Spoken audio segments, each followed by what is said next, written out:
दोस्तों, जैसा कि आपको विदित है कि हम प्रीवियस ईयर पीटी का बिहार जुडिशियरी का क्वेश्चन का आंसर के साथ सीरीज चला रखे हैं, जिसमें कि हमने 2016 का प्रीवियस ईयर में आया हुआ क्वेश्चन का 35 क्वेश्चन तक 34 तक डिस्कस कर चुके हैं और यह बहुत इम्पोर्टेंट है।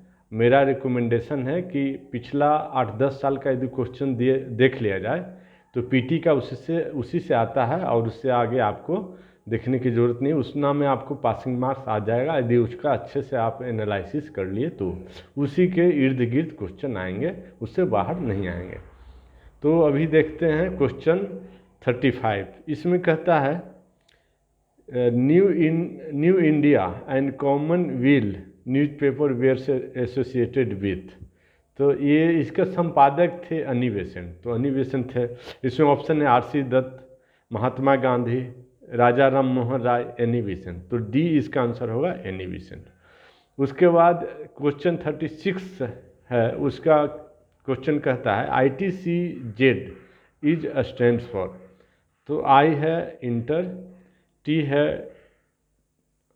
है ट्रॉपिकल, सी से कन्वर्जेंस और जेड से जोन। ITCZ मतलब इंटर ट्रॉपिकल कन्वर्जेंस जोन, इसका फुल फॉर्म है। ITCZ का फुल फॉर्म पूछा है तो इंटर ट्रॉपिकल कन्वर्जेंस जोन।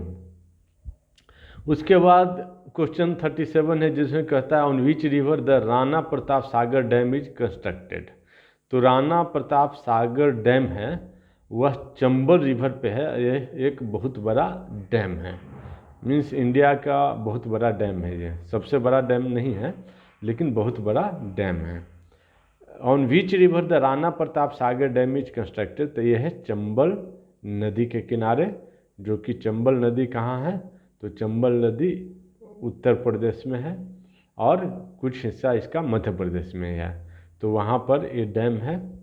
और ये जो मीन्स और डैम को देख लेते हैं, इसमें ऑप्शन क्या क्या है। On which river the Rana Pratap Sagar dam is constructed. तो ये चंबल, इसका आंसर हो गया चंबल रिवर पर है।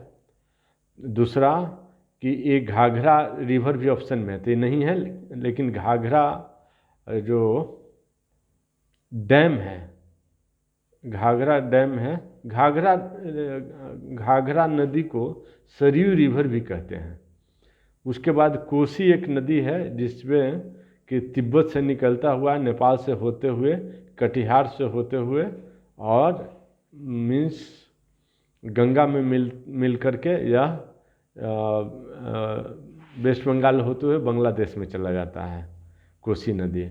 उसके बाद कोसी को बिहार का शोक कहते हैं, बहुत इम्पोर्टेंट है। कोसी कैसे याद करने का ट्रिक क्या है, कोसी से कोसते रहो, प्रत्येक साल उसको कोसो, क्योंकि उसकी इतने ज़्यादा ना ब्रांचेज फैल गए हैं, इतने ज़्यादा उससे पानी आते हैं और लार्ज एरिया कवर करता है, डेल्टा बनाता है, कि उस सभी एरिया में सबसे ज़्यादा बाढ़ आता है, सबसे ज़्यादा तबाही आता है बिहार में, तो वो कोसी रिवर से आता है। उसका उद्गम स्थल है तिब्बत, उसके बाद नेपाल, उसके बाद कटिहार में होते हुए गंगा में मिल जाता है। उसके बाद यमुना रिवर है, जो कि आप जानते ही हैं, मीन्स आगरा होते हुए और उसके बाद पूरा यूपी में होते हुए यह जाता है और इलाहाबाद में यह गंगा में मिल जाता है। और इसका पानी काफ़ी पोल्यूटेड है, जो कुछ इन्वायरमेंटलिस्ट मतलब क्या बोलते हैं, वातावरणविद है ना, जो वातावरण को स्वच्छ रखना चाहते हैं, उसका अभियान भी चला रखे हैं कि गवर्नमेंट इसको साफ़ करो। तो गवर्नमेंट तो ये बताइए आप कि गवर्नमेंट साफ़ करेगी, आप क्या कर रहे हैं, आप गंदगी फैलाओ। तो जितना जिम्मेदारी गवर्नमेंट का है उतना जिम्मेदारी प्राइवेट पर्सन का भी है कि हम भी किसी नदी को साफ रखें, तभी गवर्नमेंट साफ रख सकती है। उसके बाद है, नेक्स्ट आता है Amarkantak is the source head of. तो अमरकंटक क्या है, एक मध्य प्रदेश में एक पहाड़ है, हिल एरिया है ना, पहाड़ का सीरीज है। तो उससे क्या क्या नदी निकलता है ये बोलता है। तो अमरकंटक से सोन नदी निकलता है, और सोन नदी जो बिहार में होते हुए पटना के थोड़ा सा पहले किस में मिल जाता है, गंगा में मिल जाता है। तो सोन नदी मध्य अमरकंटक रिवर से निकलता है, अमरकंटक पहाड़ से निकलता है मध्य प्रदेश से होते हुए फिर झारखंड, फिर झारखंड से होते हुए कुछ यूपी में एरिया में भी जाता है, झारखंड से होते हुए फिर बिहार से फिर पटना के थोड़ा सा वेस्ट में थोड़ा सा पहले गंगा में मिल जाता है। उसके बाद नर्मदा नदी है, वो भी किससे निकलता है, वह निकलता है अमरकंटक से। नर्मदा नदी भी अमरकंटक से निकलता है, और वह क्या किस में मिलता है, तो बे ऑफ बंगाल में मिल जाता है जा कर के नर्मदा नदी, और वह मीन्स आंध्र प्रदेश और होते हुए वो जाकर बे ऑफ बंगाल में मिल जाता है। उसके बाद महानंदा नदी है जो मध्य प्रदेश, आंध्र प्रदेश, उसके बाद उड़ीसा होते हुए बे ऑफ बंगाल में मिल जाता है। महानंदा तो बिहार से होते हुए बिहार, वेस्ट बंगाल होते हुए वह बे ऑफ बंगाल में, बांग्लादेश से होते हुए बे ऑफ बंगाल में चला जाता है। लेकिन महानदी यदि आप बोलें तो महानदी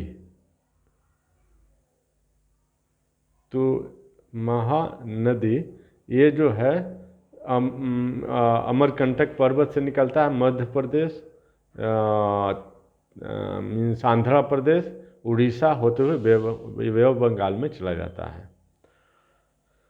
इस तरह से अब नदियों के बारे में इसका मतलब क्वेश्चन आता है, तो जितना भी नदी है उसका सोर्स कहाँ है और उसका इंड कहाँ होता है, ये आप देख लीजिए। सोर्स मीन्स हिमालय पर्वत सीरीज हो सकता है, अमरकंटक होता है, मध्य प्रदेश का कोई पहाड़ हो सकता है, ईस्टर्न घाट का कोई पहाड़ हो सकता है। ईस्टर्न घाट का पहाड़ से बहुत कम ही है, नहीं है, क्योंकि उसका हाइट ही नहीं है। तो वेस्टर्न घाट का कोई पहाड़ हो सकता है, और कहाँ गिरता है वो, बे ऑफ बंगाल में गिर जाता है। ठीक है, कुछ नदियाँ हैं जो अरेबियन सी में भी गिरता है। उसके बाद देखिए match the following.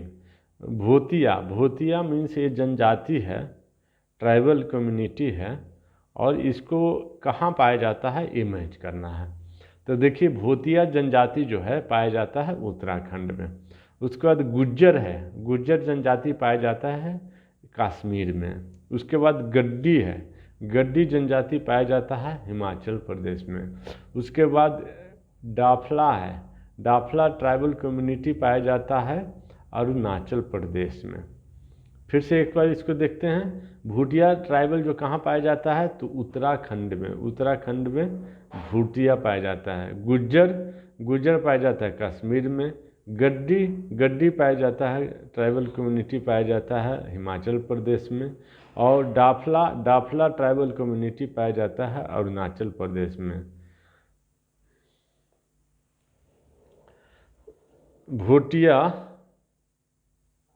Bhutia ethno linguistic people residing in Uttarakhand. Gujjar Muslim tribal community residing in Jammu and Kashmir. अब हम नेक्स्ट 40 क्वेश्चन देखते हैं दोस्तों। उससे पहले कि Nilgiri range makes borders among Tamil Nadu, Kerala and Karnataka. Nilgiri पर्वत जो है वह तमिलनाडु, केरल और कर्नाटक का बॉर्डर बनाता है।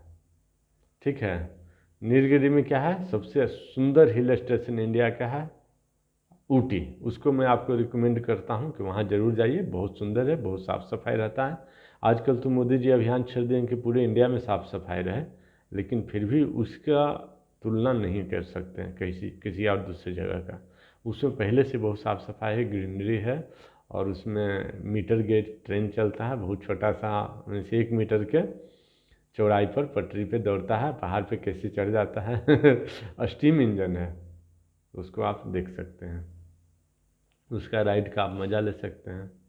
और उससे राइड कीजिएगा तो ज़्यादा अच्छा रहेगा। बस भी जाता है, लेकिन बस वगैरह में जाते हैं लोग तो मीटिंग वगैरह होने का चांस ज़्यादा रहता है। ठीक है, 40 क्वेश्चन देखते हैं। लार्जेस्ट रिजर्व ऑफ साल फॉरेस्ट इज फाउंड इन, साल फॉरेस्ट का सबसे ज़्यादा रिजर्व कहाँ है, साल फॉरेस्ट सबसे ज़्यादा प्रचुर मात्रा में कहाँ पाया जाता है, तो ये है दून वैली। ये कहाँ है, तो उत्तराखंड में है, और प्लस हिमाचल में भी है, और प्लस हरियाणा है। मतलब तीनों एरिया बॉर्डरिंग एरिया पे फैला हुआ है, जिसमें कि मैक्सिमम एरिया उत्तराखंड में है, थोड़ा सा एरिया हिमाचल भी कवर करता है, थोड़ा सा एरिया हरियाणा का भी कवर करता है। दून वैली में साल के वृक्ष पाए जाते हैं जो बहुत मजबूत होते हैं, जो कि फर्नीचर बनाने के काम आते हैं। उसके बाद इसमें और भी ऑप्शन थे। नीलगिरी, तो नीलगिरी पर्वत श्रेणी है, कहाँ पाया जाता है, तमिलनाडु में। नीलगिरी पर्वत क्या बनाता है, बाउंड्री किस किस स्टेट के बीच में, तो ये बनाता है तमिलनाडु, कर्नाटक और केरल, तीनों का बाउंड्री बनाता है, बाउंड्री बनाता है कौन, नीलगिरी पर्वत। उसके बाद अरावली पर्वत भी साउथ में पाया जाता है। चलिए, उसके बाद है अरावली, मध्य प्रदेश में होगा। उसके बाद सेक्शन क्वेश्चन 41 देखते हैं। Telangana state is surrounded by which one of the groups of state, Telangana किससे सराउंडेड है, तो ऐसे भी देख सकते हैं। तेलंगाना महाराष्ट्र से है, जो कि महाराष्ट्र उसके क्या वेस्ट में है। कर्नाटक से है, जो कि कर्नाटक तेलंगाना के साउथ में है। आंध्र प्रदेश से है, आंध्र प्रदेश तेलंगाना के साउथ में ही हो जाएगा, और थोड़ा सा ईस्ट में भी हो जाएगा। छत्तीसगढ़ हो जाएगा, नॉर्थ में हो जाएगा। अब आंध्र प्रदेश अलग हो गया तो साउथ में हो जाएगा, ईस्ट और थोड़ा सा साउथ, मतलब ईस्ट में मान लीजिए, और छत्तीसगढ़ नॉर्थ में। तो नॉर्थ में छत्तीसगढ़, साउथ में कर्नाटक, वेस्ट में महाराष्ट्र और ईस्ट में आंध्र प्रदेश। ये है बाउंड्री ऑफ द तेलंगाना। उसके बाद क्वेश्चन 42 देखते हैं। 42 में क्या कहता है, क्वेश्चन 42 में कहता है कि मेन बाउंड्री थ्रस्ट सेपरेट्स, तो मेन बाउंड्री थ्रस्ट है वो सेपरेट करता है शिवालिक पहाड़ी को और लेसर हिमालय को। शिवालिक पहाड़ी और लेसर हिमालय को कौन ये करता है, मेन बाउंड्री बनाता है, सेपरेट करता है। तो main boundary thrust separates Shivalik and lesser Himalaya. तो ऐसे है, पहले लेसर हिमालय है, मतलब लघु हिमालय, फिर बड़ा हिमालय, फिर उसके बाद शिवालिक है। शिवालिक, फिर लघु हिमालय, फिर बड़ा हिमालय, फिर उसके बाद ट्रांस हिमालय। शिवालिक, लघु हिमालय, लेसर हिमालय और हिमालय, फिर ट्रांस हिमालय। ये है पर्वत श्रेणी। और ट्रांस हिमालय से ही सारे नदियाँ जैसे गंगा है, जमुना है, कमला है, बगान है, कोसी है, सब निकला है। और इसी पर तिब्बत स्थित है, नेपाल स्थित है, उत्तराखंड है, और हिमाचल प्रदेश के कुछ भाग है, कुछ भाग जम्मू कश्मीर के है, लेह लद्दाख के सब इसी पर है, और ये पाकिस्तान तक जाता है। उसके बाद है दोस्तों, valley of flowers is located in, valley of flowers located है गढ़वाल हिमालय में। गढ़वाल हिमालय कहाँ है, उत्तराखंड में। वैली ऑफ फ्लावर कहाँ है, तो गढ़वाल हिमालय उत्तराखंड में है। उसके बाद in India coal is founded in the geological formation of, तो गोंडवाना में पाया जाता है। भारत में कोयला कहाँ पाया जाता है, तो in India coal is founded in the geological formation of Gondwana, Madhya Pradesh में। ठीक है। 44 in India coal is founded in the geological formation of Gondwana means Madhya Pradesh में। भारत में कोयला कहाँ पाया जाता है, तो गोंडवाना मध्य प्रदेश में, और झड़िया भी वहीं है।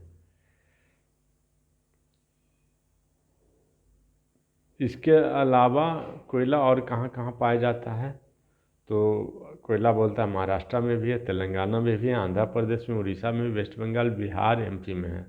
लेकिन सबसे ज़्यादा पाया जाता है झड़िया में। झड़िया कहाँ है? तो झारखंड में है। सबसे ज़्यादा कोयला झारखंड में पाया जाता है, जो कि बिहार से वो अलग हो गया। अब बिहार में कोयला नहीं है।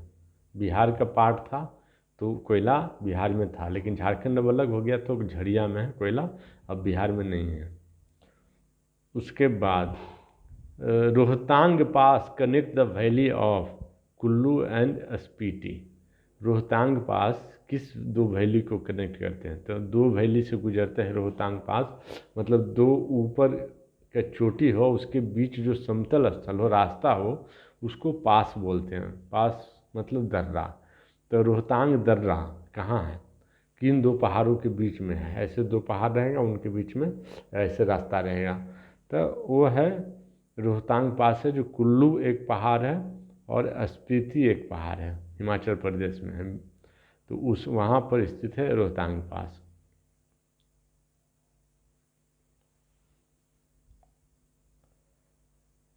ठीक है।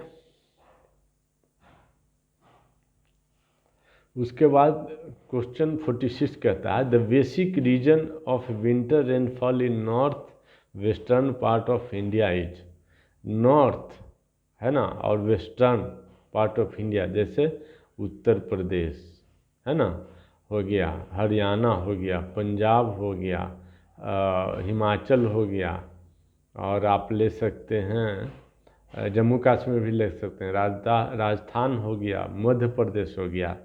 तो इस सब में जाड़े में वर्षा हो जाता है, तो उसका रीज़न क्या है? तो कहता है वेस्टर्न डिस्टर्बेंसेज। हरियाणा और पंजाब में जो बारिश होता है, नॉर्थ वेस्टर्न एरिया तो ही हो गया, तो उसका है वेस्टर्न डिस्टर्बेंसेज। मीन्स वेस्ट से जो मीन्स कम दबाव बन जाता है, वहाँ पे कम दबाव बनने के कारण क्या है, समुद्र से जो वाटर ड्रॉपलेट्स जाते हैं वहाँ मूव करते हैं। हाँ, सेचुरेटेड जाते हैं वाटर ड्रॉपलेट्स, वहाँ मूव करते हैं, कम दबाव बनता है तो, और फिर वहाँ पे बारिश कर देते हैं। तो ये वेस्ट साइड से गया और वेस्ट साइड से विंड गया, इसलिए उसको बोलते हैं वेस्टर्न डिस्टर्बेंसेज। उसके बाद देखते हैं क्वेश्चन 47, जिसमें कहता है laterite soil mostly found in. Laterite soil जो है वो कहाँ पाया जाता है? मीन्स एक तरह से ब्लैक सॉइल के टाइप होता है, ब्लैक सॉइल का टाइप है ये। तो laterite soil mostly found in Karnataka, और कर्नाटक में पाया जाता है। एल्यूवियल सॉइल जलोढ़ मिट्टी कहाँ है? तो ये है वेस्ट बंगाल में, उत्तर प्रदेश में और बिहार में। रेड सॉइल कहाँ कहाँ पाया जाता है? तो एक कर्नाटक में है और यह है तमिलनाडु में। अब चलते हैं question 48, which one of the following pairs is not correct, है ना। Which one of the following pairs is not correct.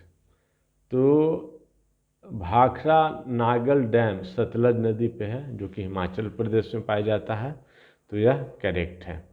उसके बाद है सरदार सरोवर डैम, जो नर्मदा नदी पे पाया जाता है, और यह भी सही है।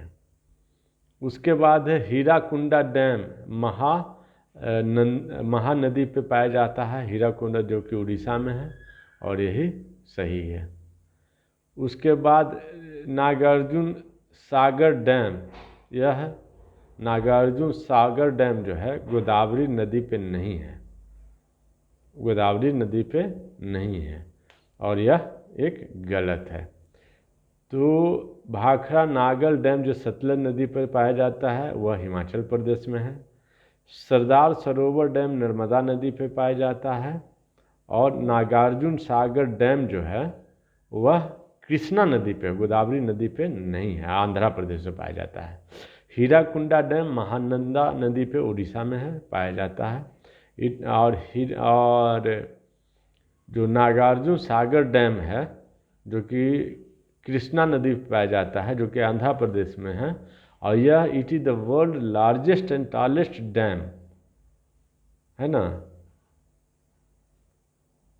और नालगोंडा डिस्ट्रिक्ट तमिलनाडु में तेलंगाना में पाया जाता है।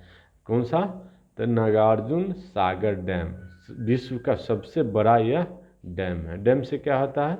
तो डैम एक ऊंचाई क्रिएट कर देता है और एक बांध बना देता है रिवर पे, और रिवर के बांध बनाता है और ऊपरी सतह से, डैम के ऊपरी सतह से पानी छोड़ा जाता है और नीचे पंखे लगे रहते हैं जिसको टरबाइन बोलते हैं। पंखे पर जब पानी पड़ता है तो वो टरबाइन घूमता है, उससे क्या होता है? बिजली पैदा होता है। और आसपास के बाहर के दिन में एरिया में पानी चला जाता है ज़्यादा, तो आसपास के लोग विरोध करते हैं कि मेरे पास बाढ़ आ जाएगा, इसलिए विरोध करते हैं। लेकिन इसके फ़ायदे भी हैं, वो आसपास के लोगों को बिजली सस्ते दर में उपलब्ध हो जाता है। उसके बाद है which river valley was severely affected by the disaster in June, है ना? किस रिवर वैली जून में जो डिजास्टर आया था उससे सेवरली अफेक्टेड थे 2013 में? तो वो है मंदाकिनी रिवर पे। मंदाकिनी इज क्या है? सेंट्री कंट्रीब्यूटरी, मंदाकिनी रिवर है जो कंट्रीब्यूटरी है of Alaknanda. It flows from Kedarnath to Rudraprayag. तो which river valley severely affected by disaster, जो भूकंप आया था जून में 2013 में, तो उससे काफ़ी डैम है जो में क्रैक आ गया था। तो किस मीन्स रिवर वैली पर क्रैक आया था उत्तराखंड में? तो उत्तराखंड में मंदाकिनी जो डैम है, मंदाकिनी रिवर वैली है, मंदाकिनी रिवर पर जो डैम है उसमें वो डैम पे क्रैक आ गया था। तो मंदाकिनी कंट्रीब्यूटरी है, मतलब बाद में जा कर के अलकनंदा मिल जाता है, अलकनंदा बाद में जा कर के भागीरथ में मिल जाता है, भागीरथ बाद में जा कर के गंगा में मिल जाता है। तो मंदाकिनी कंट्रीब्यूटरी है अलकनंदा का। It is flows from Kedarnath to Rudraprayag. जो मिल जाता है उसको कंट्रीब्यूटरी बोलते हैं, और जो अलग हो जाता है उसको डिस्ट्रीब्यूटरी बोलते हैं। जैसे गंगा का डिस्ट्रीब्यूटरी है हुगली, जो कि गंगा से अलग हो जाता है कलकत्ता में, और वह जाके बे ऑफ बंगाल में अलग से ही गिरता है। और हुगली रिवर पर ही सबसे बड़ा सिटी इंडिया का, मीन्स 4 मेट्रोपॉलिटन में से एक मेट्रोपॉलिटन सिटी, सबसे बड़ा तो अभी नहीं रहा वो, लेकिन एक मेट्रोपॉलिटन सिटी इंडिया का सिचुएटेड है किस नदी पे? तो वो है हुगली रिवर पे। तो उसको बोलेंगे डिस्ट्रीब्यूटरी, क्योंकि डिस्ट्रीब्यूट हो जाता है, अलग हो जाता है तो डिस्ट्रीब्यूटरी। और यमुना नदी क्या है? Contributory of Ganga. तो यमुना नदी गंगा में मिल जाता है तो कंट्रीब्यूटरी। उसी सरयू नदी गंगा मिल जाता है तो कंट्रीब्यूटरी। कमला, कोसी, बगान, सोन सब गंगा मिल जाता है तो कंट्रीब्यूटरी। और जो गंगा से अलग हो जाता है या किसी भी रिवर से अलग हो जाता है तो डिस्ट्रीब्यूटरी। जैसे उदाहरण दिया है हुगली नदी जो वेस्ट बंगाल में अलग हो जाता है, कलकत्ता उस हुगली रिवर पर स्थित है, और मेन जो रिवर गंगा है वो चला जाता है बांग्लादेश में, और फिर बे ऑफ बंगाल का विश्व का सबसे बड़ा डेल्टा बनाता है, जो कि बांग्लादेश में स्थित है और वेस्ट बंगाल इंडिया में भी अवस्थित है। उसके बाद है question number 50, match the following. Tarapur atomic power station कहाँ है? महाराष्ट्र में, ठीक है। उसके बाद रावत भाटा एटॉमिक पावर स्टेशन कहाँ है? तो राजस्थान में। उसके बाद थे काकरापारा एटॉमिक पावर स्टेशन कहाँ है? तो गुजरात में है। काकापारा एटॉमिक पावर स्टेशन गुजरात में है।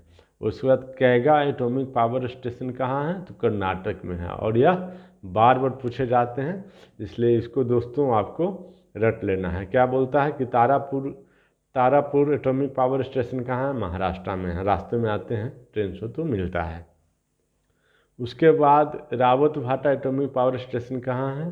तो यह है राजस्थान में। देखिए रावत भाटा राजस्थानी नाम है तो राजस्थान में है। डिस्ट्रिक्ट चित्तौड़गढ़ डिस्ट्रिक्ट में है। उसके बाद है Kakrapar atomic power station Gujarati नाम है तो इसलिए यह गुजरात में है। उसके बाद है Kaiga atomic power station, Kannada में है। कैगा के से कन्नड़, के से कैगा, के से कर्नाटक, तो यह कर्नाटक में स्थित है। उसके बाद है दोस्तों, which of the following countries recently become a member of the world trade organisation. तो सूडान पहले से है, साउथ सूडान बहुत पहले बन गया, साउथ सूडान अलग हुआ था ना तो बन गया वो भी। भूटान पहले से है, इथोपिया पहले से है, जो लगभग यूएन का मेंबर है, वो सब वर्ल्ड ट्रेड ऑर्गेनाइजेशन के मेंबर है। अफ़गानिस्तान, वो तालिबान के शासन जब तक वहाँ था तब तक आतंकवादी गतिविधियाँ होते रहता था, और अमेरिका वेस्टर्न कंट्री बहुत सारे ये मानते हैं कि तालिबान एक शासक नहीं है, वो एक आतंकवादी संगठन है। तो इसलिए न तो यूएन का मेंबर था और न तो वह वर्ल्ड ट्रेड ऑर्गेनाइजेशन का मेंबर था। इसलिए which of the following recently become a member of the world trade organisation, तो ये है अफ़गानिस्तान। जब से अमेरिका ने उस पर अटैक किया, अमेरिका वहाँ पर एक इलेक्शन करवाया और डेमोक्रेटिक गवर्नमेंट बैठा दिया, तब से वह WTO और यूएनए का मेंबर है। फिर उस पर दोबारा तालिबान ने कब्जा कर लिया, आपको पता ही होगा, क्योंकि मैं वीडियो 2023 में बना रहा हूँ मार्च में, तो फिर अभी कर लिया है कब्जा। तो फिर अब वो यूएनओ से बर्खास्त हो गया, यूएनओ का मेंबर नहीं है, WTO का मेंबर नहीं है। अभी पूछ देगा कि which of the country recently become the member of the world trade organisation, तो बिकम द मेंबर नहीं पूछा, which of the following country recently removed from a membership of WTO, तो आ जाएगा अफगानिस्तान। नेक्स्ट क्वेश्चन है दोस्तों, क्वेश्चन नंबर 52, जिसमें कहता है which of the following organisation है सैंक्शन 1.5 बिलियन लोन, डॉलर में, डॉलर 1.5 बिलियन, उसको आप 70 से गुना कर दोगे तो रुपया में हो जाएगा। Billion loan means 1 billion means 70 billion रुपया और 3.5 बिलियन और, तो 70 और 100 बिलियन, लगभग 105 बिलियन, 105 बिलियन रुपया दिया है लोन टू सपोर्ट द स्वच्छ भारत मिशन, है ना, स्वच्छ भारत मिशन को सपोर्ट करने के लिए, जिससे कि स्वच्छता के जितने भी कर्मचारी हैं उनको पेमेंट इससे दिया जाता है। और यह दिया है लोन वर्ल्ड बैंक ने दिया है। और ऑप्शन में है international monetary fund, Asian development bank, Japan bank for international cooperation, तो इसको दिया है वर्ल्ड बैंक ने, है ना। इंटरनेशनल ऑर्गेनाइजेशन से भी क्वेश्चन आते हैं। उसके बाद है in which of the following Indian state Lokayukta has been appointed by the supreme Court of India by using its extraordinary power under article 142 of the constitution. तो कहता है कि किस स्टेट में लोकायुक्त नियुक्त किया गया, तो है ना, सुप्रीम कोर्ट ने नियुक्त किया। क्यों? क्योंकि भाई वहाँ के गवर्नर कर नहीं रहे थे तो सुप्रीम कोर्ट को करना पड़ा। By using extraordinary power provided under 142 of the constitution to the supreme court के, उसके अंदर एक्स्ट्रा ऑर्डिनरी पावर है ना। तो उसमें क्या है, उत्तर प्रदेश में लोकायुक्त का नियुक्त किया गया है, उत्तर प्रदेश में। उसके बाद है question 54, satellite of which of the following countries have been successfully launched by ISRO PSLV C-29। कहता है satellite of which of the following countries have been successfully launched by ISRO, Indian space research organisation Bangalore, और launch vehicle का नाम है PSLV और satellite का नाम है C-29। तो सिंगापुर का सैटेलाइट को इंडिया ने लॉन्च किया है, ISRO Indian space research organisation Bangalore द्वारा, और सैटेलाइट का नाम है C-29। उसके बाद है as per the 2015 human development report what was the India's rank in human development index for 2014। तो ये है 130। As per the 2015 human development report, what was the India's ranking in human development index तो for 2014? तो 130 पे था। मतलब भारत में लोगों का रहन सहन का स्तर जो है या लोगों के विकास करने का जो स्तर है वो 130 नंबर पे है। उसके बाद है India's largest national cancer institute is setup in which of the following state? तो वो है हरियाणा में। All India institute of medical science Jhajjar district में है। All India institute of medical science Jhajjar में है, जो कि एक कैंसर इंस्टीट्यूट है और जो कि इंडिया का सबसे बड़ा कैंसर इंस्टीट्यूट सेटअप किया गया है। Which of the following country had hosted the international neutrality conference? तो तुर्कमेनिस्तान में हुआ कि इंटरनेशनल ऑर्गेनाइजेशन से हम दूरी बनाए रखेंगे, जिससे नाम है नॉन एलाइड मूवमेंट। उसी तरह से है कि which of the following countries has hosted the international neutrality conference? तो वो है तुर्कमेनिस्तान। मतलब इंटरनेशनल कोई वार हुआ, कोई गुटबाजी हुआ, कोई मिलिट्री बाजी हुआ, कोई पोलर अलायंस बना, बाईपोल हुआ, मल्टीपोल हुआ, तो किसी पोल में हम शामिल नहीं होंगे। भाई हमको युद्ध से कोई लेना देना नहीं है, तुम दोनों लड़ रहे हो, मना करेंगे, तुम दोनों मत लड़ो, नहीं मान रहे हो, आपस में समझो और हमारे को उसके बीच में मत घसीटो। तो ये है, या ऐसा हुआ था कॉन्फ्रेंस, और यह हुआ था तुर्कमेनिस्तान में। आगे कहता है which of the following community which of the following committees have been appointed to look into dispute between ONGC and Reliance India Limited, while Natural Gas Corporation and Reliance India Limited on KG gas fields? तो ये है AP Shah committee. AP Shah committee appoint हुआ था, जो कि ONGC और Reliance India limited के बीच के गैस के बंटवारे का जो डिस्प्यूट है उसको निपटारा करने के लिए अपॉइंट हुआ था AP शाह कमीशन, जो कि गवर्नमेंट ने अपॉइंट किया था। उसके बाद कहता है which of the following is the first bank to tie up with Indian Railway to see rail tickets through its website? तो यह है ICICI bank. Which of the following is the first bank to tie up with Indian Railway to sell, see नहीं sell sorry, मतलब railway ticket को bank बेचेगा, rail ticket through its website. अपना आप ICICI bank के website पे जाओ, वहाँ रेल टिकट परचेज करो। तो है ICICI बैंक के आप अभी भी वेबसाइट पे जाओ और वहाँ से आप रेल टिकट परचेज कर सकते हो। IRCT का भी वेबसाइट है, वहाँ से आप रेल टिकट परचेज कर सकते हो।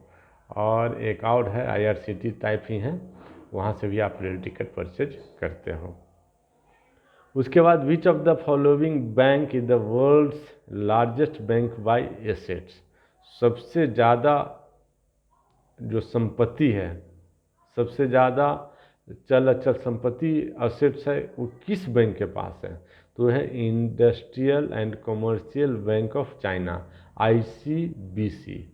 विच of the following bank is the world largest bank by asset? सबसे ज़्यादा पैसा किस बैंक के पास है? तो पहला ऑप्शन है बैंक ऑफ अमेरिका, तो नो। दूसरा है industrial and commercial bank of China, तो यस। तीसरा है BNP परिवास, तो नो। चौथा है बैंक ऑफ चाइना, तो नो। इसका सही आंसर है सबसे ज़्यादा संपत्ति, सबसे ज़्यादा पैसा किस बैंक के पास है? तो वो है industrial and commercial bank of China के पास है। 61 में कहता है which of the following space agencies has launched the LISA Pathfinder? कहता है which of the following space agency has launch the LISA Pathfinder? तो ये है European Space Agency. Which of the following space agency has launch the LISA Pathfinder? तो European Space Agency है वह लीसा pathfinder launch किया है ना, यूरोपियन स्पेस एजेंसी।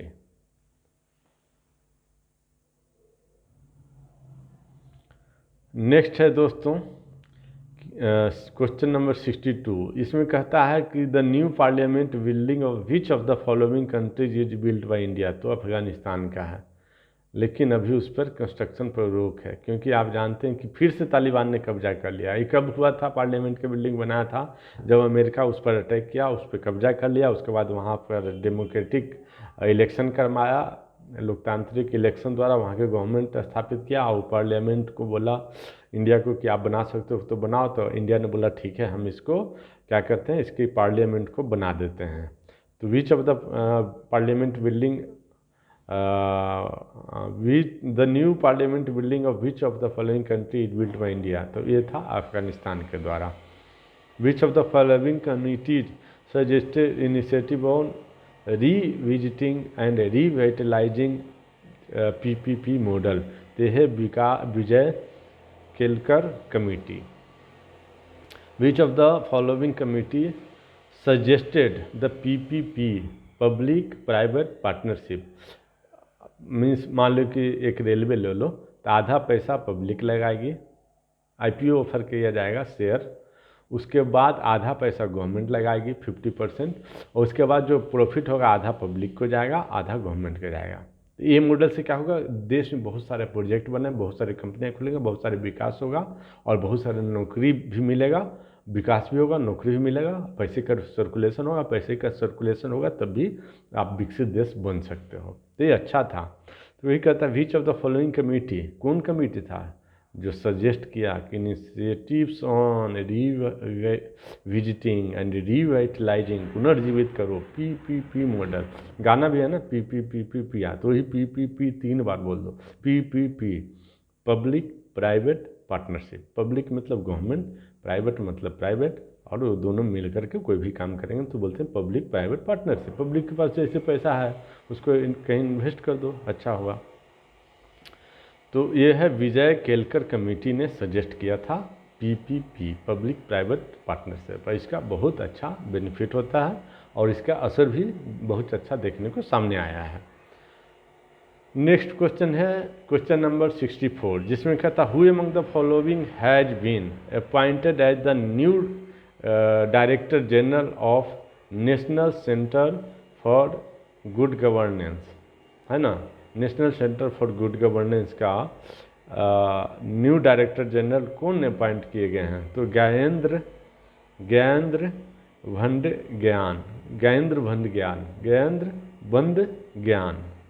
बंद ज्ञान को NCGG मतलब national centre for good governance का डायरेक्टर जनरल अपॉइंट किया गया है। चलिए अगला क्वेश्चन देखते हैं 65। Which of the following state is planning to construct the first ever under water road tunnel in the country? तो वो है आंध्र प्रदेश, क्योंकि आंध्र प्रदेश कोस्टल एरिया में ऐसे है, तो इस कोने से इस कोने तक, ठीक है। तो आंध्र प्रदेश में, तमिलनाडु में भी हो सकता है, लेकिन तमिलनाडु में नहीं प्लान है। गुजरात में भी हो सकता है, गुजरात भी कोस्टल एरिया शेयर करता है, उसमें भी ऐसा प्लान नहीं है। या केरल में भी हो सकता है, नहीं है। तो ये कहाँ बन रहा है? Under water tunnel. क्या बन रहा है? First under water tunnel road construct हो रहा है आंध्र प्रदेश में। उसके बाद which of the following country has announced to adopt Chinese yuan? China में करेंसी क्या है? युआन है। इंडिया में क्या है? रुपया है। बांग्लादेश में क्या है? वहाँ भी रुपया है, बंगाली रुपया है ना, टका बोलते हैं, टका। उसके बाद श्रीलंका में श्रीलंकन रुपीज है, और पाकिस्तान में पाकिस्तानी रुपीज है, रूबेल है अफ़गानिस्तान में, और इस तरह से अलग अलग कंट्री। डॉलर है अमेरिका में, और हांगकांग में हांगकांग डॉलर है, सिंगापुर में सिंगापुर डॉलर है। इस तरह से अलग अलग कंट्री का करेंसी होता है। तो कह रहा है कि युआन जो चाइनीज करेंसी है उसको एडॉप्ट करेगा। कौन एडॉप्ट करेगा? Chinese yuan currency as its legal currency. तो जिम्बाब्वे कंट्री जो है वो चाइनीज करेंसी युआन को एडॉप्ट करेगा अपना लीगल करेंसी के रूप में।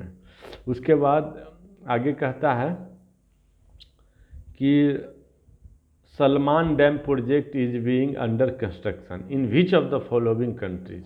तो अफ़गानिस्तान में है जो सलमान डैम बन रहा है। अच्छा दोस्तों, पार्लियामेंट बना रहा है, कहाँ? अफ़गानिस्तान में इंडिया। लेकिन अभी फिर वो वहाँ रोक दिया, क्यों? क्योंकि फिर तालिबान आ गया। और जब तालिबान को हटा करके अमेरिका ने डेमोक्रेटिक गवर्नमेंट वहाँ बैठाया था, तब इन्होंने इंडिया बोला था चल एक मैं कुछ इन्होंने मतलब एक दर्जन लगभग एयरक्राफ्ट दिया, ट्रांसपोर्ट सिविल एयर इंडिया का, कि लोग गिफ्ट में ले लो, चल एक पार्लियामेंट बना देता हूँ। लेकिन फिर अब जो तालिबान आ गया तो ये बोला रुक जाओ, वेट एंड वॉच, अभी कंस्ट्रक्शन जैसे जैसे पुट ऑन होल्ड।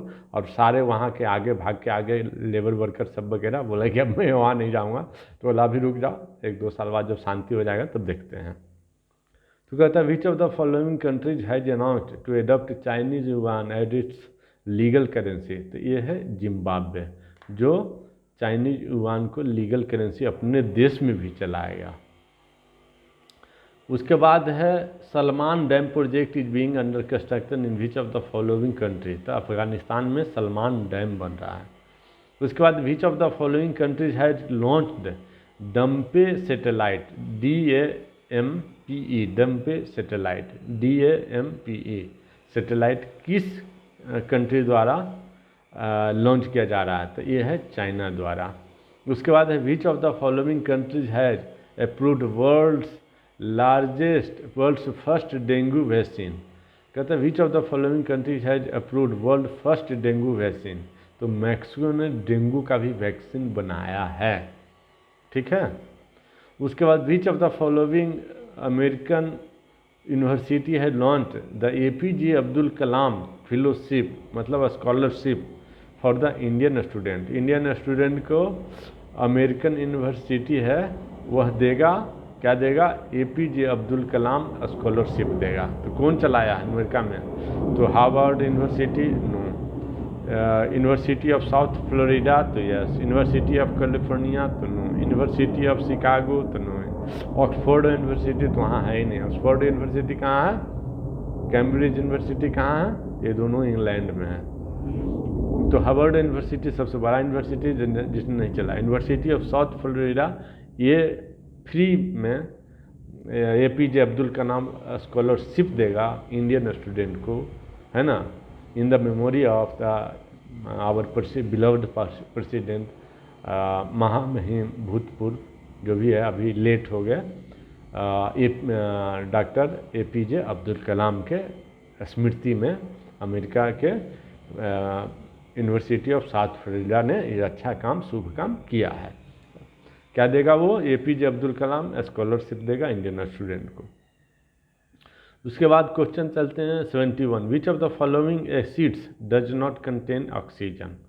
तो नाइट्रिक एसिड, तो यस रहता है। सल्फ्यूरिक एसिड तो रहता है। H2SO4 भी बोलते हैं, बहुत खतरनाक होता है, हाईली पेनिट्रेटिव होता है। नाइट्रिक एसिड HNO3 जो कि कम खतरनाक है। हाइड्रोक्लोरिक एसिड HCl जो कि बहुत कम खतरनाक है। HCl ही हाइड्रोक्लोरिक एसिड हम लोग के आंत में पाए जाते हैं जो खाना को पचाता है। और ऑल ऑफ द एबव नहीं। विच of the following acid does not contain oxygen. Oxygen नहीं है तो वो पेनिट्रेशन पावर ज़्यादा नहीं होगा, ज़्यादा खतरनाक नहीं होगा। तो वो है HCl जो कि हमारे आंत में पाए जाते हैं, हमारे मतलब इंजाइम में पाए जाते हैं, जो इंजाइम से निकलते हैं खाना पचाने के लिए, उसमें पाए जाते हैं और वह खाना पचाता है HCl। तो वह है हाइड्रोक्लोरिक एसिड और उसमें ऑक्सीजन नहीं पाए जाते हैं, तो इसलिए वो खतरनाक नहीं होता। सल्फ्यूरिक एसिड H2SO4 देखिए वो है, उसमें तो ऑक्सीजन है, बहुत खतरनाक होगा और उसमें 4 ऑक्सीजन है। नाइट्रिक एसिड HNO3 तो इसमें भी ऑक्सीजन है, तो ये भी बहुत खतरनाक है। HCl हाइड्रोक्लोरिक एसिड तो ये खतरनाक नहीं है। अब क्वेश्चन नंबर 72 कहता है which of the following is not biodegradable. Which of the following is not biodegradable, कौन सा है जो बायोडिग्रेडेबल नहीं है? तो लैब डिटर्जेंट जो है वो बायोडिग्रेडेबल नहीं है। बाकी डोमेस्टिक सीवेज है वो बायोडिग्रेडेबल, मतलब सड़ जाएगा, उसको कीड़े मकोड़े बैक्टीरिया वायरस खाएंगे और उसको फिर मिट्टी के रूप में पोटी करेंगे, तो यह है बायोडिग्रेडेबल। मतलब वो जो जिस एलिमेंट से बना था उस एलिमेंट में परिवर्तन हुआ, जो सड़ जाता है, आप देख सकते हैं, जिसको कीड़े खा लेते हैं, तो वो है बायोडिग्रेडेबल, जैसे डोमेस्टिक सीवेज। मतलब कूड़ा करकट आप फेंकते हो नाली वाली में वो सब। उसके बाद साबुन, साबुन को भी खाया जाएगा, मिट्टी बन जाएगा तुरंत। प्लांट लीव, पत्ते पत्ते हैं प्लांट के, वो भी क्या बायोडिग्रेडेबल है, लेकिन लैब में जो डिटर्जेंट बनते हैं वो बायोडिग्रेडेबल नहीं है ना। उसके बाद आता है atomic nucleus was discovered by, तो यह है Rutherford. Atomic nucleus was discovered by, तो रदरफोर्ड ने क्या बनाया था, एक एटॉमिक न्यूक्लियस की खोज किया था। न्यूक्लियस में क्या रहता है, न्यूक्लियस में प्रोटॉन और न्यूट्रॉन रहता है, उसके चारों तरफ एक एक्सिस में चक्कर काटता है, कौन सा, इलेक्ट्रॉन। न्यूक्लियस में रहता है न्यूट्रॉन और प्रोटॉन, जिसका वेट सम है। न्यूट्रॉन का चार्ज निगेटिव कुछ भी नहीं होता, न्यूट्रल होता है। प्रोटॉन का पॉजिटिव चार्ज होता है, इलेक्ट्रॉन का निगेटिव चार्ज होता है। इलेक्ट्रॉन का सबसे कम वेट होता है, और न्यूट्रॉन प्रोटॉन का जो वेट होता है वही होता है एटम का वेट। तो atomic nucleus was discovered by Rutherford. Albert Einstein ने क्या डिस्कवर किया था, डाल्टन, थॉमसन, अल्बर्ट आइंस्टीन ने रिलेटिविटी का सिद्धांत डिस्कवर किया था, ये फिजिशियन थे। न्यूटन ने ग्रेविटी का सिद्धांत दिया था, 3 न्यूटन का रूल भी दिया था, है ना। उसके बाद चलते हैं question number 74। The branch of physics that deal with the motion of a very small particle is called quantum mechanics. The branch of physics that deal with the motion of a very small particle is called quantum physics, ठीक है। Which of the following fruits provides the nutrient for the growth of new tissue in the human body, तो वे है चीज।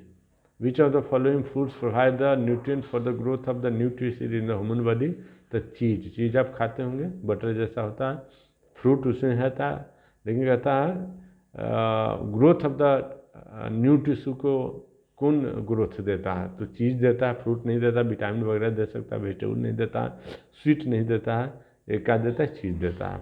विच of the following in the largest air pollutant, largest air pollutant कौन सा है, तो carbon monoxide है जो largest air pollutant होता है। Which of the following is the largest air pollutant, तो कार्बन मोनोऑक्साइड है, क्योंकि कार्बन डाइऑक्साइड क्यों नहीं है, कार्बन डाइऑक्साइड को पेड़ पौधा ले लेगा, पेड़ पौधा ले लेगा तो फिर ऑक्सीजन छोड़ दे, शुद्ध हो गया।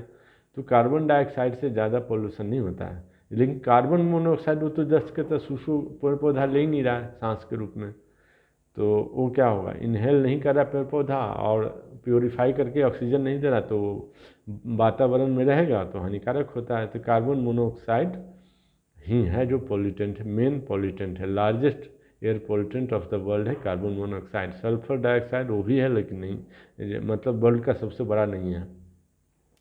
हाइड्रोकार्बन ये भी है लेकिन बड़ा नहीं है। कार्बन डाइऑक्साइड तो है ही नहीं, क्योंकि ये तुरंत रिसाइकिल हो जाता है ना।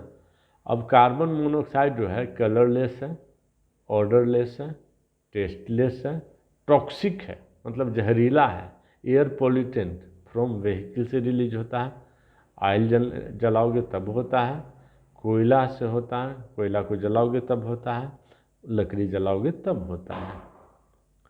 अब देखिए दोस्तों, in binary code the number 7 is written as 111117, तो इसको आप 1 से 10 तक का लिखने का प्रैक्टिस कर लें कि 1 कैसे लिखा है। 2 ही डिजिट में लिखना है, 0 और 1, 0 और 1 में, तो आप इसको 0 और 1 में लिखा जाता है। आप इसको बाइनरी कोड में नंबर 1 से 10 लिखने का प्रैक्टिस कर लें, ये आता है। बाइनरी कोड में अब आगे 7 कैसे लिखेंगे, तो 111 आप लिख दोगे, 1 1 और 1, तो ये हो जाएगा 7 कहलाएगा। इसी तरह से है anthophobia is fear of which of the following, तो फ्लावर से यदि किसी को डर लगता है तो बोलते हैं एंथोफोबिया। वाह, फ्लावर से भी किसी को डर लगता है। तो उसके बाद गोश्त से डर लगता है तो उसको क्या बोलते हैं, फायर से डर लगता है उसको क्या बोलते हैं, डॉग से, कुत्ते से डर लगता है उसको क्या बोलते हैं। यदि फ्लावर से डर लगता है तो उसको बोलते हैं एंथोफोबिया। क्लोव मतलब लौंग, इज ऑब्टेन्ड फ्रॉम, क्या है, फ्लावर बर्ड से है या स्टेम से पाया जाता है, या स्टेम है ये, या रूट है, या फ्रूट है, क्या है, लौंग है जो क्या है, तो ये फ्लावर बड है, मतलब कली है, फूल के कली। फूल जब निकलने वाले होता है तो पहले कली निकलता है, फिर उससे फ्लावर बनेगा। तो बीच में जो होता है वर्ड्स वो है कली। तो यह क्लोव मतलब लॉन्ग क्या है, obtain from the flower birds, flower की कली से क्लोव मिलता है। उसके बाद है दोस्तों which of the following fights infection in the body. तो which of the following fights infection in the body, तो वो है WBC, white blood cells. White blood cells है जो फाइट करता है क्या, डिजीज से, डिजीज के एंटीजीन एंटीबॉडी है उससे फाइट करता है। Which of the following fights infection in the body, रोग जो वाला कीटाणु है उससे लड़ करके, और वाइट WBC कीड़ा जो अपना शरीर के अच्छा वाला कीड़ा है वो लड़ता है, उसको खा जाता है, उसको मार देता है, हमारे शरीर को रोग से बचाता है। तो उसको जो लड़ता है उसको बोलते हैं WBC। क्योंकि हवा में बहुत सा बोल रहे हैं तो मुंह से भी बहुत बैक्टीरिया वायरस जा रहा है, नाक में सांस लेने तो उससे बैक्टीरिया वायरस जा रहा है, आँख के द्वारा जा रहा है, त्वचा के द्वारा जा रहा है, कट गया तो उसमें जा रहा है, पानी पी रहे हैं उसमें जा रहा है, फूड खा रहे हैं उसमें जा रहा है। तो हम तो मतलब आदमी 2-4 दिन से 1 सप्ताह से ज़्यादा जीवित रह ही नहीं सकता है। तो ऐसा है कि WBC उसको फाइट करता है। RBC क्या है, रेड ब्लड कॉर्पसस, जिसमें हेमोग्लोबिन की मात्रा होता है। और ब्लड का एक मेन फंक्शन क्या है, तो नदी के रूप में रिवर ट्रांसपोर्टेशन का काम करना, प्रत्येक सेल तक फूड पहुंचाना, और उससे कूड़ा करकट ले करके उसका वेस्ट मटेरियल सिक्रीटा मिसपोटी वो करता है, तो वो ले करके और फिर वापस ब्लड के द्वारा और हमारे पोटी के रास्ते वो निकल जाता है, या यूरिन के रास्ते निकल जाता है। ठीक है। उसके बाद है ग्रीन रेवोल्यूशन मीन्स, हरित क्रांति से क्या समझते हैं। तो हरित क्रांति चलाया जाता है कि हरा वेजिटेबल है उसको बढ़ाने के लिए हरित क्रांति, वाइट क्रांति दूध के उत्पादन को बढ़ाने के लिए वाइट क्रांति, और कभी कभी बोलते हैं कि गोल्डन क्रांति, सिल्वर क्रांति, अंडे जो हैं उसके उत्पादन को बढ़ाने के लिए सिल्वर क्रांति। इसी तरह से जिस कलर का जो चीज़ है उसके उत्पादन को बढ़ाने के लिए वो क्रांति है ना। ग्रीन रेवोल्यूशन क्रांति हाई यील्ड वैरायटी प्रोग्राम है, मतलब अच्छा वैरायटी के बीज दो किसानों को तो वो अच्छे उत्पादन करेंगे, तो उसको बोलते हैं green revolution. Grow more crops है ना, इसके द्वारा क्या होता है, ग्रो मोर क्रॉप्स। लेकिन ग्रीन रेवोल्यूशन का हाई यील्ड वैरायटी प्रोग्राम है ना। ग्रीन वेजिटेबल तो पैदा करते ही हैं, ग्रो मोर क्रॉप्स नहीं, अच्छा वैरायटी का क्रॉप्स द्वारा अच्छा फसल का उत्पादन रेट जो है वो बढ़ाना है। Pedology is the science related to the study at soil. Pedology is the science related to the study of soil. Pedology क्या है, मिट्टी विज्ञान को पेडोलॉजी बोलते हैं। Is the science related to the study of soil. Study of soil को क्या बोलते हैं, पेडोलॉजी बोलते हैं। स्टडी ऑफ साइंस को बोलते हैं pedology. Is the science related to the study of soil.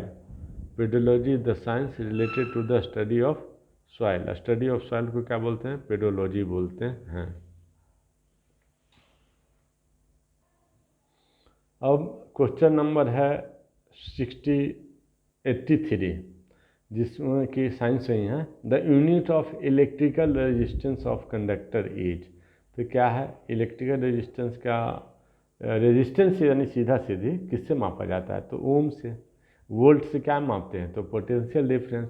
Faraday से क्या मापते हैं, तो power of the electricity. Ampere से क्या मापते हैं, तो इसमें भी पावर मापा जाता है लेकिन वाट में, इतना वाट एम्पियर है ना। और फैराडे से भी पावर ही मापा जाता है। तो ये चारों ऑप्शन दिया है कि यूनिट ऑफ द रेजिस्टेंस का यूनिट क्या है, और फिर कंडक्टर के रेजिस्टेंस का यूनिट क्या है, तो ओम है, फैराडे है, वोल्ट है, एम्पियर है, तो ओम है ना। फैराडे से क्या नापते हैं, पावर, बिजली का पावर। वोल्ट से potential difference of the electrical current. Ampere से watt of the electrical current है ना। और ओम से resistance of the electrical current. उसके बाद question 84, the step that produced largest number of ATP molecules in the our system is। Krebs cycle, है ना। Krebs cycle द्वारा atmospheric temperature and pressure molecules क्या होता है, लार्जेस्ट प्रोड्यूसर है, produces largest number of ATP molecules in our system is Krebs cycle. ठीक है। उसके बाद है brass is an alloy of, copper और जिंक मिलाते हैं तो ब्रास बनता है, कॉपर और जिंक मिलाते हैं तो ब्रास बनता है। और ब्रॉन्ज कांसा हो गया, ब्रास पीतल हो गया। तो पीतल कैसे बनता है, तो कॉपर और प्लस जिंक मिलाने से क्या बनता है, ब्रास या पीतल बनता है। ठीक है। उसके बाद है question 86, when beam of red blue and green RBG, red RB blue G green, light falls on the same spot, तीनों को सेम स्पॉट में फॉल्स करता है या मिला दिया जाएगा, the colour of the light becomes, तो कैसा हो जाएगा, वाइट। RBG को मिलाने से वाइट हो जाएगा। रेड ब्लू और ग्रीन, तीन आप कलर को भी मिलाइए बाल्टी में, रेड को मिलाइए, ब्लू को मिलाइए और ग्रीन कलर, तीनों कलर को मिला दीजिए तो वाइट हो जाएगा। तो लाइट को भी इसी तरह से तीन लाइट को मिला दीजिए, मतलब एक ही पॉइंट पे तीन लाइट फैल कीजिए। मतलब आपके पास लाइट का वैसा सोर्स नहीं है तो उसके टॉर्च के ऊपर कवर लगा दीजिए, रेड का दूसरे टॉर्च के ऊपर कवर लगा दीजिए प्लास्टिक के, ग्रीन का दूसरे तीसरे टॉर्च के ऊपर कवर लगा दीजिए प्लास्टिक, ब्लू प्लास्टिक का, और तीनों को लाइट थ्रो कीजिए एक जगह पर, तो वहाँ पर जो लाइट जहाँ गिरेगा वहाँ वाइट लाइट निकलेगा। Where beam of red RBG, red blue and green, light falls on the same point या same spot, the colour of the light becomes white. Which organ of the human body does the Alzheimer's disease affect? Which organ of the human body does the Alzheimer's disease affect? तो ये कहता brain को। Which organ of the human body Alzheimer's disease को होता है उससे, तो brain में होता है Alzheimer's disease। ठीक है। How many unit of electricity will be consumed if you use 60 watt electricity for 5 hours every day for 30 days? तो 1000 वाट में एक यूनिट होता है, तो आप कैलकुलेट कर सकते हैं। 60 वाट बोल रहा है, ठीक है, इंटू 5 कर दीजिए तो 300 हो गया, इंटू फिर 300 कर दीजिए तो 900 हो गया। तो 900 60 वाट और 5 आवर तो 300 हो गया, 6 25 30, 300 वाट हो गया, और एवरी डे 300, तो 300 और 3 3 9, तो 9000 हो गया ना, 300 3 3 9 हो गया, और 100 पर एक और जीरो लग जाएगा तो 9000 वाट हो गया। तो 9000, 1000 वाट का एक यूनिट, तो 9000 वाट का 9 यूनिट, और 9 यूनिट, एक यूनिट का 10 रुपया, तो 9 यूनिट का 90 रुपया। ठीक है। तो 9000 वाट हो गया तो 9 यूनिट। 1000 वाट यदि बिजली उठता है तो एक यूनिट उसको इलेक्ट्रिसिटी डिपार्टमेंट आके चार्ज करेगा, आके फ़ोटो ले जाता है, आके रीडिंग ले जाता है, आके लिख के ले जाता है। ठीक है। प्रत्येक मंथ आता है, फ़ोटो खींच के ले जाएगा। या अब कोरोना पीरियड में क्या किया था कि बोला था आप ही फ़ोटो मोबाइल से खींचो मैसेज देता था 22 तारीख तक खींच लो, 22 से 24 तारीख के बीच में, और खींच के मेरे भेजो, उतना वो बिजली का बिल ऑनलाइन आपको भेजेगा कोरोना पीरियड में। अब वही से ये हमेशा के लिए होना चाहिए, अच्छा हो गया था, लेकिन अभी क्या कर दिया फिर कि नहीं अब ऑफलाइन।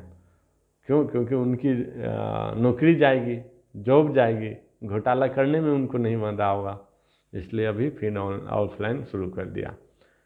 ये कुछ नहीं कहता है, कहता है कि 60 वाट है एक बल्ब है, और उसको आप 5 घंटे डेली जलाते हो, 3 दिन जलाते हो, तो आपको कितना पैसा देना है? तो मान लो 10 रुपये यूनिट है, तो कितना पहले यूनिट जला, तो 1000 का एक यूनिट, तो गुना कर दो, 60 गुने 5 गुने 30, तो हो गया 9000 वाट। तो 1000 वाट में एक यूनिट, 9000 वाट में 9 यूनिट, और 10 रुपये यूनिट, तो 90 रुपये आपको देना है। उसके बाद चलो 89, soda water obtained by passing carbon dioxide in water is called acidic in nature. Soda water जो लोग लिक्कर वगैरह पीते हैं, कंज्यूम करते हैं, वो जानते होंगे कि soda water obtained by passing carbon dioxide in water is acidic in nature होता है। उससे क्या होता है, खाना पच जाता है तुरंत, और CO2 को मिला देते हैं पानी में, उसको उससे सोडा वाटर बन जाता है। कार्बन डाइऑक्साइड को पानी में मिलाते हैं, सोडा पानी बन जाता है, और एसिडिक होता है। एसिडिक अल्कोहल में भी एसिडिक होता है, वो भी खाना पचाता है। कोल्ड ड्रिंक में भी एसिडिक होता है, वो भी खाना पचाता है। इसलिए सोडा वाटर क्या है, obtained passing carbon dioxide in water, तो सोडा वाटर है वो अल्कोहलिक होता है in nature, acidic in nature होता है, और वह खाना को पचाता है। Which of the following is not a kharif crop, kharif फसल नहीं है, कौन सा? ग्राउंड नट मतलब मूंगफली, तो भाई खरीफ फसल है जो गर्मी में उगाया जाता है। तो गर्मी में ही तो ग्राउंड नट मूंगफली होता है। कहाँ उगता है मूंगफली? महाराष्ट्र में, जहाँ मैं बैठा हूँ पुणे में, वहाँ पीछे मूंगफली का खेती होता है। मूंगफली लोग खूब खाए जब हुआ था तो आ करके खाए। फिर इसका जब खेत होता था, खेत से निकल रहा था, तो बोला कि 4 हिस्से निकालो, निकाल करके दो, उसके बाद 4 हिस्से लगेंगे, 4 हिस्से, और 1 हिस्सा देता था जो मूंगफली निकालता था उसको, और 3 हिस्सा वो किसान ले लेता था। तो बहुत लोग आए थे, निकाले थे। मुझे बोला कि आकर निकालना है क्या? मैं बोला नहीं, तो मैं मार्केट से लेकर खरीद लूँगा निकालने का काम नहीं होगा मेरे से। तो मूंगफली के फसल जो गर्मी में होते हैं उस खरीफ फसल, तो गर्मी में हो रहा था तो खरीफ फसल हो गया। उसके बाद मक्का भी हो रहे हैं गर्मी में, भुट्टे खा रहे हो ना आप, तो वो है क्या है, खरीफ फसल है। उसके बाद है पैडी। पैडी मतलब क्या है? धान, धान है क्या? जो भी है, तो ये भी गर्मी में होते हैं, मतलब जाड़ा में नहीं होना चाहिए। जैसे मसूर यहाँ दिया हुआ है, तो मसूर जाड़ा में होता है, तो रब्बी फसल है ना, रब्बी फसल जाड़ा में होता है। तो पैडी मसूर हो गया, या मूंगफली हो गया, मूंगफली बोलते हैं, सॉरी वो क्या बोलते हैं, पी मटर हो गया। मटर खूब खाते हो ना खेत में बैठ के, वही मटर हो गया। तो खेसारी हो गया, सब दलहन फसल क्या है, रब्बी फसल है। क्यों? तो रब्बी मतलब जाड़ा, और खरीफ मतलब खरीफ, खरीफ मतलब गरीब, गरीब मतलब गर्मी, गर्मी मतलब नो क्लॉथ रिक्वायर्ड। तो खरीफ मतलब गरीब, गरीब मतलब गर्मी। तो गर्मी में होता है वो खरीफ फसल है, जैसे मक्का हो गया, धान हो गया, और ग्राउंड नट मतलब मूंगफली हो गया। और जो जाड़ा में होता है, जैसे मसूर हो गया, मटर हो गया, खेसारी दाल हो गया, या चना दाल हो गया, जो भी है जाड़ा में होता है ना, तो जाड़ा में जो फसल होता है उसको बोलते हैं रबी फसल। Radioactive isotopes used to control leukaemia is, क्या है, कोबाल्ट। रेडियो एक्टिव आइसोटॉप्स जो है use to control leukaemia disease है, तो कोबाल्ट 60 है वो। ठीक है। कहता है pneumonia is an infection in lungs caused by bacteria और वायरस और फंगी। और निमोनिया जो है एक क्या है, बीमारी है, जो कि लंग का बीमारी होता है। तो है ना, ये है ल्यूकेमिया, ल्यूकेमिया है ना। तो रेडियो एक्टिव आइसोटोप है, कोबाल्ट है, वो ल्यूकेमिया बीमारी को ठीक करता है। उसी से जुड़ा है बीमारी निमोनिया, लेकिन दोनों अलग अलग है। White rust is an important fungal disease of, किस में लगता है भाई फंगल डिजीज? तो मस्टर्ड में लग जाता है। मस्टर्ड में आप सरसों का जो वेस्टेज होता है, तेल निकलने के दूसरी तरफ निकलता है ना वेस्ट, उसको खल्ली हम लोग बोलते हैं, और आप लोग पता नहीं क्या बोलते हो। वो जानवर खूब खाता है, पानी में पहले फूलने दे दो रात में, और सुबह जानवर के दे दो चारे के साथ, तो खूब खाता है, उसको बोलते हैं खल्ली।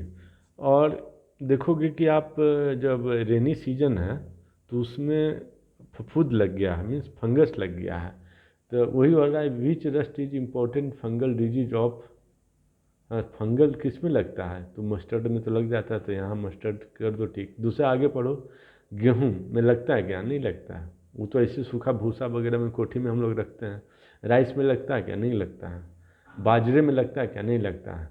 तो सबसे ज़्यादा फंगस को किस में लगता है, तो सबसे ज़्यादा फंगस फसल में भी लगता है, मस्टर्ड वाला फसल में लगता है।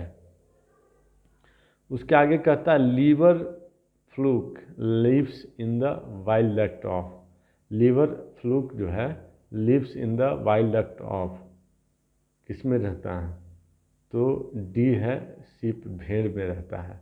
Liver flukes lives in the वाइल्ड डक्ट ऑफ सीप, ठीक है। Liver flukes lives in the वाइल्ड डक्ट ऑफ हॉर्स नहीं, काव नहीं, मैन नहीं। एक तरह से आप, ये बैक्टीरिया है जो कहाँ पाया जाता है, तो सीप के वाइल्ड डक्ट में पाया जाता है। सीप मतलब भेड़, काव गाय, हॉर्स घोड़ा, मैन आदमी नहीं, तो मैन में नहीं, हॉर्स में नहीं, काव में नहीं, तो सीप मतलब भेड़ के यहाँ वाइल्ड डक्ट में पाया जाता है लीवर फ्लूक, ठीक है, नामक बैक्टीरिया। उसके बाद चलिए न्यूक्लियस ऑफ हीलियम कंटेंस आता, तो 2 प्रोटॉन है ना। न्यूक्लियस ऑफ हीलियम में क्या होता है, 2 प्रोटॉन होता है। जहाँ 2 प्रोटॉन रहेगा तो 2 न्यूट्रॉन भी रहेगा, और 2 इलेक्ट्रॉन उसके चारों तरफ चक्कर काटेगा। न्यूक्लियस में सिर्फ प्रोटॉन और न्यूट्रॉन रह सकता है, ठीक है। तो nucleus of the helium, helium के न्यूक्लियस में क्या रहता है, तो 2 प्रोटॉन रहता है, 2 प्रोटॉन रहता है। उसके बाद कहता है क्वेश्चन 95। दोस्तों एक्चुअली ला पढ़ते थे क्या आता है, बार बार सेक्शन सेक्शन, तो यहाँ तो सेक्शन है नहीं, लेकिन यहाँ पर हम लोग क्वेश्चन आंसर कर रहे हैं पीटी का, बिहार जुडिशरी का, तो क्वेश्चन है, तो क्वेश्चन 95। अब मेरे मुंह से बार बार क्या निकल जाता है, सेक्शन 95। तो क्वेश्चन 95 क्या कहता है, one of the following disease which one is caused by insect bite, कीड़े के काटने से कौन सा डिजीज होता है, स्कर्वी या डेंगू या निमोनिया या अस्थमा, तो डेंगू होता है। डेंगू किससे, कौन से कीड़े काटने से होता है, मस्कीटो काटने से होता है। तो डेंगू मस्कीटो, इसके अभी वैक्सीन कौन निकाला है, मैक्सिको कंट्री ने निकाला है। मस्कीटो, एम से मस्कीटो, एम से मैक्सिको, और डी से डेंगू, तो इसका वैक्सीन निकाल दिया मैक्सिको कंट्री ने, और ये कीड़े के काटने से होता है। स्कर्वी, स्कर्वी किससे होता है, लैक ऑफ विटामिन डी के कारण से स्कर्वी होता है। निमोनिया, निमोनिया किससे होता है, तो pneumonia due to lung infection और लैक ऑफ ब्लड या लैक ऑफ आयरन से होता है। उसके बाद अस्थमा, अस्थमा क्या है, ये भी एक श्वास नली का बीमारी है, श्वास में प्रॉब्लम के कारण अस्थमा होता है। लेकिन कीड़ा के काटने से डेंगू, मस्कीटो के काटने से क्या होता है, डेंगू। तो बोला वही कीड़ा के या मस्कीटो के काटने से कौन सा बीमारी होता है, तो डेंगू होता है। अब section 96, class of food having highest calorie value per unit weight is, तो क्लास ऑफ फूड है जिसमें having highest calorie value per unit weight is कौन सा होता है, फैट होता है। Class of food having highest calorie value per unit weight, highest calorie value किस में होता है, तो फैट में होता है। मतलब सबसे ज़्यादा कैलोरी किस में पाया जाता है, तो फैट, यस, प्रोटीन में नो, विटामिन में नो, कार्बोहाइड्रेट में नो। सबसे ज़्यादा जो कैलोरी पाया जाता है पर यूनिट वेट में वो है प्रोटीन, वो है फैट। फैट में क्या आ गया, घी, ऑयल, तो इसमें फैट में सबसे ज़्यादा कैलोरी होता है। प्रोटीन में क्या आ गया, सभी तरह के दाल, वेजिटेबल। विटामिन में किस में पाया जाता है, तो सभी तरह के वेजिटेबल। कार्बोहाइड्रेट किस में पाया जाता है, तो राइस में। और रोटी में क्या पाया जाता है, प्रोटीन भी है और कार्बोहाइड्रेट भी है। अब नेक्स्ट क्वेश्चन चलते हैं दोस्तों, बेकिंग सोडा है ना। बेकिंग सोडा जो मतलब पूरी को फुला देता है ना, खाने का काम आता है, तो बेकिंग सोडा है ना, बेक करते हैं ना, सीधा पकाते हैं आग में, उसको बेकिंग बोलते हैं। तो बेकिंग सोडा इज क्या है, सोडियम बाइकार्बोनेट है। बेकिंग सोडा क्या है, NaHCO3 है। बेकिंग सोडा क्या है, NaHCO3 है baking soda. N capital, A small, H capital, C capital, O small, और उसके नीचे 3, तो NaH CO3 सोडियम बाइकार्बोनेट है, वह बेकिंग सोडा है। Density of water is the highest at the temperature of, density of water is the highest at the temperature of 4 degree. Density of water is the highest, पानी का density highest कितने temperature पे होता है? तो +4 पे yes, -4 पे no, 0 पे हाईएस्ट डेंसिटी होगा, आप बोलेंगे नहीं, हाईएस्ट डेंसिटी +4 पे होता है। यह एक मतलब प्रकृति के उल्टा घटना है, सॉरी, प्रकृति के उल्टा एक और घटना है कि जो किसी भी लिक्विड को यदि आप ठंडा करेंगे तो सॉलिड बन जाएगा और उसका डेंसिटी घट जाएगा। लेकिन पानी एक प्रकृति के उल्टा है कि उसको ठंडा करेंगे तो वो सॉलिड बनेगा, लेकिन उसकी डेंसिटी बढ़ जाता है और सॉलिड जो उसका है उसी के लिक्विड के ऊपर तैरेगा। लिक्विड क्या है? पानी है। सॉलिड क्या है? बर्फ़ है। बर्फ़ को पानी में डाल दो, वो तैरेगा, आप उस पर चढ़ जाओ तो भी नहीं डूबेगा, यदि बर्फ़ की चट्टान बड़ा है तो टाइटैनिक कैसे डूबा था? तो बर्फ़ की चट्टान है तो डूब जाना चाहिए, लेकिन डूबा नहीं, वो तैरता रहा और उससे टकरा गया टाइटैनिक जहाज और हजारों लोग की डेथ हो गई थी और करोड़ों अरबों रुपया का शिप भी डूब गया था। तो यह दोस्तों कि density of water is highest at temperature of 4 degree पर। 4 डिग्री टेम्परेचर तो डेंसिटी सबसे ज़्यादा और पानी सबसे भारी होगा। 0 डिग्री पर नहीं, 50 डिग्री सेंटीग्रेड बिल्कुल नहीं, 100 डिग्री सेंटीग्रेड पर बिल्कुल नहीं, 100 में बॉइलिंग पॉइंट है। और अब कहता है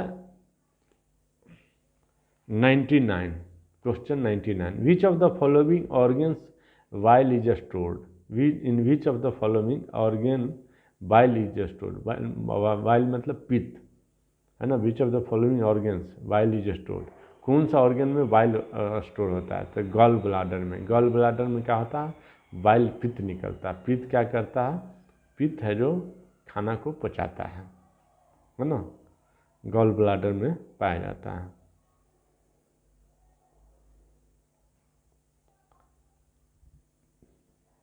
उसके बाद अब है क्वेश्चन लास्ट 100, 2 घंटे का रहता है दोस्तों, 100 क्वेश्चन रहता है जनरल स्टडी से, जिसमें साइंस पहले अलग था, अब साइंस भी इसी में है, जीके है, साइंस है, आप देख लिए। इसका ब्रेकडाउन में पहला वीडियो बहुत अच्छी तरह से बताया था कि कितना कौन सा सब्जेक्ट से आता है क्वेश्चन, और उसी अनुसार आप टाइम भी डिवोट करें।